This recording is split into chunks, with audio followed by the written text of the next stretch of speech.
ನಮಸ್ತೆ, ಎಲ್ಲರಿಗೂ ನಮಸ್ಕಾರ. ಈ ದಿನ ನಾನು ವಿಜ್ಞಾನ ವಿಷಯದಲ್ಲಿ ನಿಯಂತ್ರಣ ಮತ್ತು ಸಹಭಾಗಿತ್ವ ಘಟಕದಲ್ಲಿ ಈ ಹಿಂದಿನ ಪರೀಕ್ಷೆಗಳಲ್ಲಿ ಕೇಳಲಾದ ಪ್ರಶ್ನೆಗಳು ಮತ್ತು ಉತ್ತರಗಳ ಬಗ್ಗೆ ನಿಮ್ಮ ಮುಂದೆ ಮಂಡಿಸ್ತಾ ಇದ್ದೀನಿ.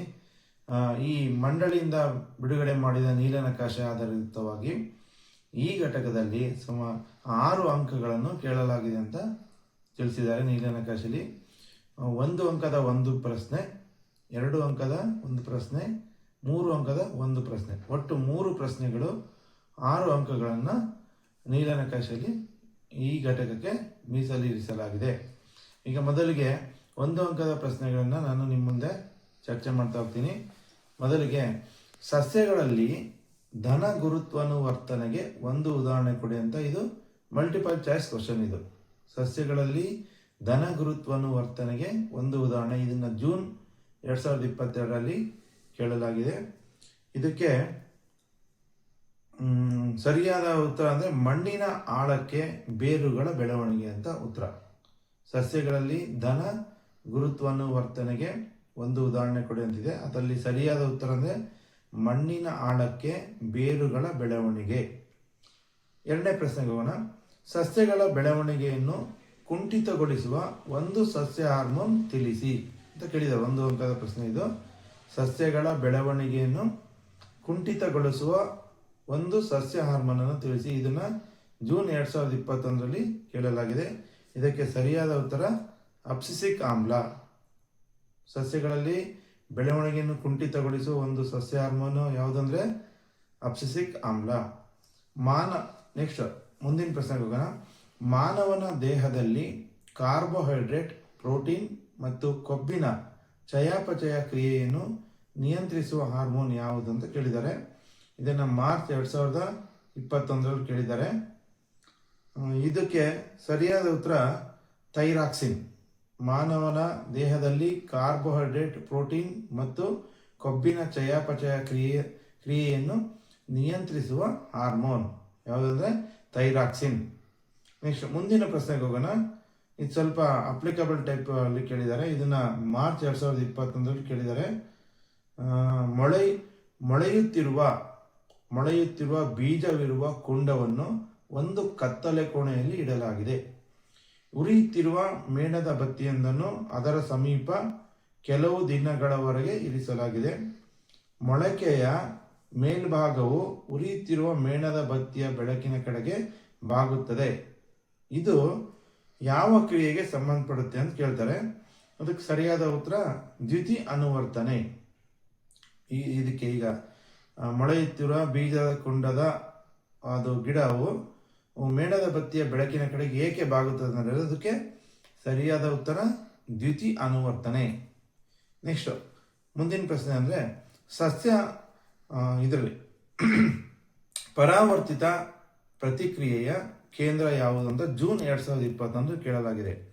ಪರಾವರ್ತಿತ ಪ್ರತಿಕ್ರಿಯೆಯ ಕೇಂದ್ರ ಯಾವುದು? ಇದಕ್ಕೆ ಸರಿಯಾದ ಉತ್ತರ ಮಿದುಳು ಬಳ್ಳಿ. ಪರಾವರ್ತಿತ ಪ್ರತಿಕ್ರಿಯೆಯ ಕೇಂದ್ರ ಮಿದುಳು ಬಳ್ಳಿ. ಇದನ್ನ ಜೂನ್ 2021ರಲ್ಲಿ ಕೇಳಲಾಗಿದೆ. ನೆಕ್ಸ್ಟ್ ಮುಂದಿನ ಪ್ರಶ್ನೆಗೆ ಹೋಗೋಣ. ಅಂದರೆ ನರಕೋಶದಲ್ಲಿ ವಿದ್ಯುತ್ ಆವೇಗವು ಚಲಿಸುವ ಸರಿಯಾದ ಮಾರ್ಗ ತಿಳಿಸಿ ಅಂತ ಇದನ್ನ ಮಲ್ಟಿಪಲ್ ಚಾಯ್ಸ್ ಅಲ್ಲಿ ಕೇಳಿದ್ದಾರೆ. ಇದನ್ನ ಜೂನ್ ಮತ್ತು ಏಪ್ರಿಲ್ ಜೂನ್ 2021ರಲ್ಲಿ ಮತ್ತೆ ಏಪ್ರಿಲ್ 2019ರಲ್ಲಿ ಕೇಳಲಾಗಿದೆ.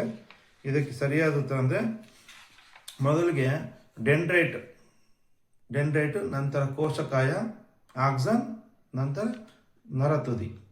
ಈ 4 ಬರೋಂಥ ಇದು ಮಲ್ಟಿಪಲ್ ಚಾಯ್ಸ್ ಕೇಳಿದ್ದಾರೆ. ಸರಿಯಾದ ಉತ್ತರ ಅಂದರೆ ಡೆಂಡ್ರೈಟ್, ನಂತರ ಕೋಶಕಾಯ, ನಂತರ ಆಕ್ಸನ್, ನಂತರ ನರತುದಿಗೆ ಆವೇಗವು ಚಲಿಸುವ ಮಾರ್ಗ. ಇದಕ್ಕೆ ಸರಿಯಾದ ಉತ್ತರ.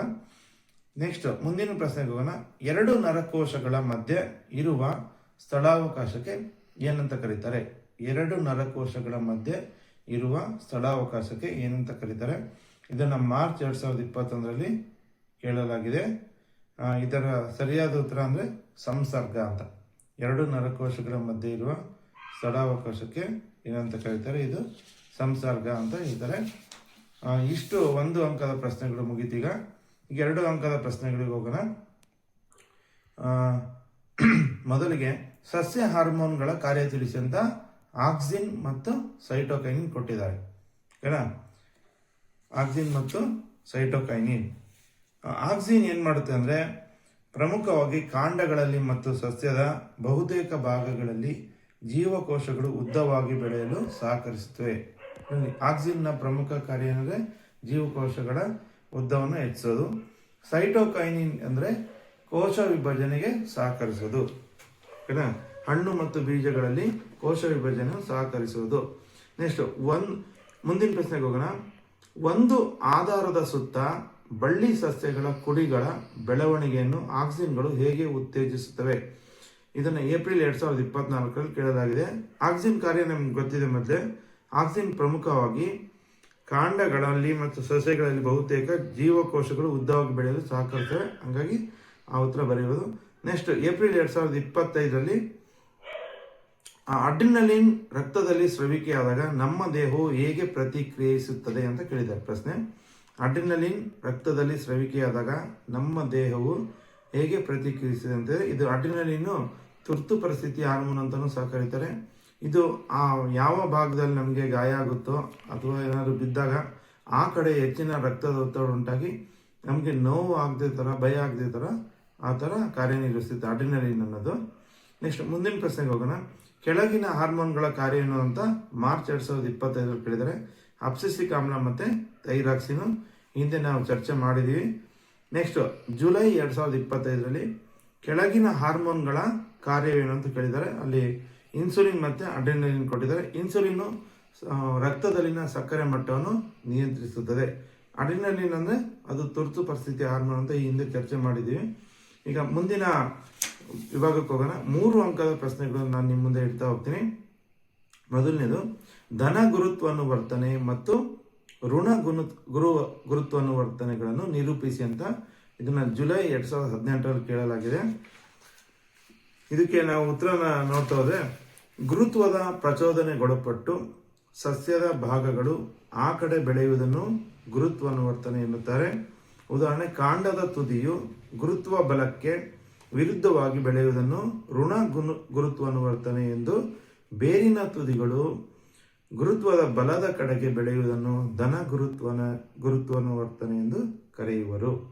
ಇಷ್ಟು ಉತ್ತರ ಬರೀಬೇಕಾಗುತ್ತೆ. ಮತ್ತೊಮ್ಮೆ ಹೇಳ್ತೀನಿ, ಕೇಳಿಸ್ಕೊಳ್ಳಿ. ಪ್ರಶ್ನೆಯ ಉತ್ತರ: ಧನ ಗುರುತ್ವಾನುವರ್ತನೆ ಮತ್ತು ಋಣ ಗುರುತ್ವಾನುವರ್ತನೆಗಳನ್ನು ನಿರೂಪಿಸಿ ಅಂತ ಜುಲೈ 2018 ಕೇಳಲಾಗಿದೆ. ಗುರುತ್ವದ ಪ್ರಚೋದನೆಗೊಳಪಟ್ಟು ಸಸ್ಯದ ಭಾಗಗಳು ಆ ಕಡೆ ಬೆಳೆಯುವುದನ್ನು ಗುರುತ್ವಾನುವರ್ತನೆ ಎನ್ನುತ್ತಾರೆ.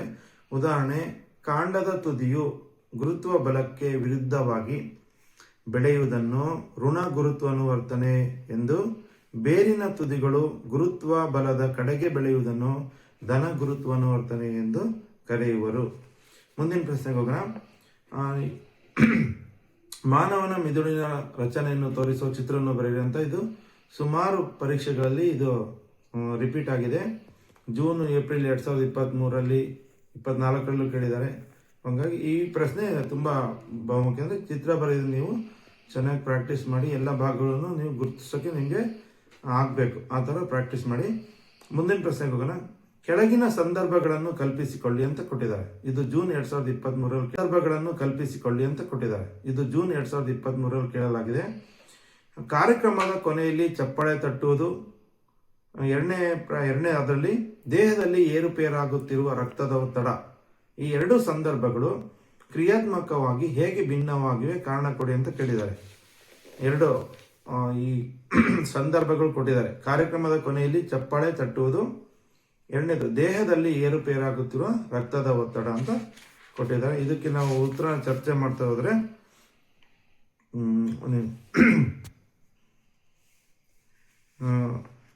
ಇದು ಮೊದಲನೇದು ಕಾರ್ಯಕ್ರಮದ ಕೊನೆಯಲ್ಲಿ ಚಪ್ಪಾಳೆ ತಟ್ಟುವುದು. ಇದು ಐಚ್ಛಿಕ ಕ್ರಿಯೆ.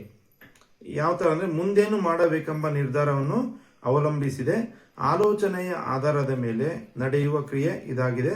ಇದು ಮುಮ್ಮೆದುಳಿನಿಂದ ನಿಯಂತ್ರಿಸಲ್ಪಡುತ್ತದೆ. ಅದು ನಾವು ಕಾರ್ಯಕ್ರಮದ ಕೊನೆಯಲ್ಲಿ ಚಪ್ಪಾಳೆ ತಟ್ಟುವುದು, ಇದು ಐಚ್ಛಿಕ ಕ್ರಿಯೆ. ಎರಡನೇದು ಅಂದ್ರೆ ದೇಹದಲ್ಲಿ ಏರುಪೇರಾಗುತ್ತಿರುವ ರಕ್ತದ ಒತ್ತಡ. ಇದು ಅನೈಚ್ಛಿಕ ಕ್ರಿಯೆಯಾಗಿದೆ. ಆಲೋಚನೆಗಳ ನಿಯಂತ್ರಣವಿಲ್ಲದ ಕ್ರಿಯೆ. ಇದನ್ನ ಹಿಮ್ಮೆದುಳಿನಿಂದ ಈ ಕಾರ್ಯಕ್ರಮ ಅಥವಾ ಈ ಕ್ರಿಯೆ ನಿಯಂತ್ರಿಸಲ್ಪಡುತ್ತದೆ. ದೇಹದಲ್ಲಿ ಏರುಪೇರಾಗುತ್ತಿರುವ ರಕ್ತದೊತ್ತಡ ಇದು ಅನೈಚ್ಛಿಕ ಕ್ರಿಯೆಯಾಗಿದೆ. ನೆಕ್ಸ್ಟ್ ಮುಂದಿನ ಪ್ರಶ್ನೆಗೆ ಹೋಗೋದಾದ್ರೆ, ಗೊತ್ತಾಗದೆ ಮುಳ್ಳಿನ ಮೇಲೆ ಕಾಲಿಟ್ಟಾಗ ನಮ್ಮ ಕಾಲನ್ನು ಹಿಂದಕ್ಕೆ ಎಳೆದುಕೊಳ್ಳುತ್ತೇವೆ.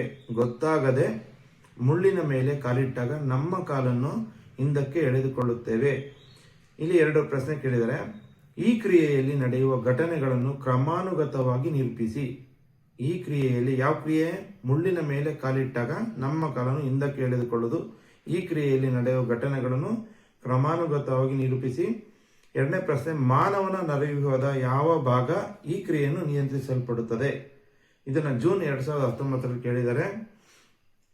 ಇದು ಏನಂದ್ರೆ ಉತ್ತರ ನಾವು ಚರ್ಚೆ ಮಾಡ್ತಾ ಹೋದಾಗ, ಗ್ರಾಹಕಗಳು ನೋವಿನ ಪ್ರಚೋದನೆಯನ್ನು ಸ್ವೀಕರಿಸುತ್ತವೆ. ಗ್ರಾಹಕ ಕೋಶಗಳು ನೋವಿನ ಪ್ರಚೋದನೆಯನ್ನು ಸ್ವೀಕರಿಸುತ್ತವೆ. ಸಂದೇಶಗಳು ಜ್ಞಾನವಾಗಿ ನರದ ಮೂಲಕ ಮಿದುಳು ಬಳ್ಳಿ ತಲುಪುತ್ತವೆ. ಪ್ರತಿಕ್ರಿಯೆಗಳು ಕ್ರಿಯಾವಾಹಿ ನರಕ್ಕೆ ಸಂಬಂಧ ಕಲ್ಪಿಸುವ ನರದ ಮೂಲಕ ತಲುಪುತ್ತವೆ. ಪ್ರತಿಕ್ರಿಯೆಗಳು ಕ್ರಿಯಾವಾಹಿ ನರದ ಮೂಲಕ ಕಾರ್ಯನಿರ್ವಾಹಕವನ್ನು ತಲುಪುತ್ತವೆ. ಸ್ನಾಯುಗಳು ಕಾಲನ್ನು ಹಿಂದಕ್ಕೆ ಎಳೆದುಕೊಳ್ಳುತ್ತವೆ. ಈಗ ಈ ಯಾವ ಭಾಗ ಈ ಕ್ರಿಯೆಯನ್ನು ನಿಯಂತ್ರಿಸಿದ್ರೆ? ಇದು ಮಿದುಳು ಬಳ್ಳಿ.